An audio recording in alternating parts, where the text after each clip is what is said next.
मी गेल्या काही काळामध्ये ज्या योजना माझ्या माय माऊलींच्या करता दिलेल्या आहेत, बांधवांच्या करता दिलेल्या आहेत, बऱ्याचशा योजना आज देखील त्यांना माहिती नाही.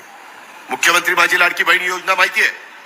त्याच्यामध्ये पहिले 3,000 रुपये आम्ही दिले 2 महिन्याचे. आता सप्टेंबरचे 1,500 रुपये सोडलेत, ते तुमच्या अकाउंटला येतील, काहींच्या आया बहिणीच्या अकाउंटला आले. रक्षाबंधन होऊन गेलं तरी देखील जाईल तिथं माझ्या माय माऊली मला राखी बांधतात, अतोनात प्रेम करतात, पाठिंबा देतात.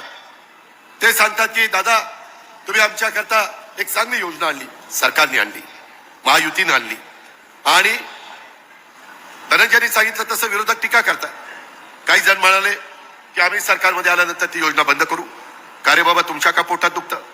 जर माझी माय माऊली खुरपणीला जाते, काचा गोळा करते, कचरा गोळा करते, धुणं भांडी करते, अशा पद्धतीची कामं करत असताना झोपडपट्टीमध्ये राहते, गरीब आहे, आम्ही योजना आणल्या त्या एका समाजाला, एका जातीला, एका धर्माला डोळ्यासमोर ठेवून आणल्या नाही. हा अजितदादाचा वाद आहे. मी शब्दाचा पक्का आहे.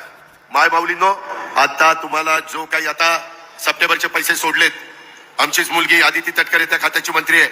आताच येताना विक्रमला विचारा, मी गाडी फोन लावला होता तिला आणि तिला सांगितलं की लवकर पैसे ते सगळे संपवा. ते संपवले की पुढचे पैसे सोडतो आणि मग तुम्हाला आचारसंहिता लागायच्या आत माझ्या माय माऊलींना ऑक्टोबरचे नोव्हेंबरचे 3,000 रुपये परत तुम्हाला पाठवतो. जसं माझ्या रक्षाबंधनला आम्ही 3,000 रुपये दिले, महायुती सरकारने दिले, तसं भाऊबीज आहे. भाऊबीजेला पण माझ्या बहिणीला, माझ्या माय माऊलीला मी खाली हाताने पाठवणार नाही, तिला वळणी देणार म्हणजे देणार. हा माझा वादा आहे. हे सांगायला मी जनसन्मान यात्रेच्या निमित्तानं जातो. माय माऊलींनो, सगळ्यांना सांगा घरी जाऊन, काही काही घरामध्ये दोघींना पैसे येत आहेत, 18 दुने 36,000 वर्षाचे, त्याच्यामध्ये बिल माफ केलंय, त्याची 10,000 रुपयाची बचत झाली. मगाशी धनंजयनी सांगितलं त्याच्या खात्यातनं 6,000, मोदी साहेबांच्याकडनं 6,000, ते 12,000 रुपये आम्ही आमच्या बांधवांना, शेतकऱ्याला देतोय.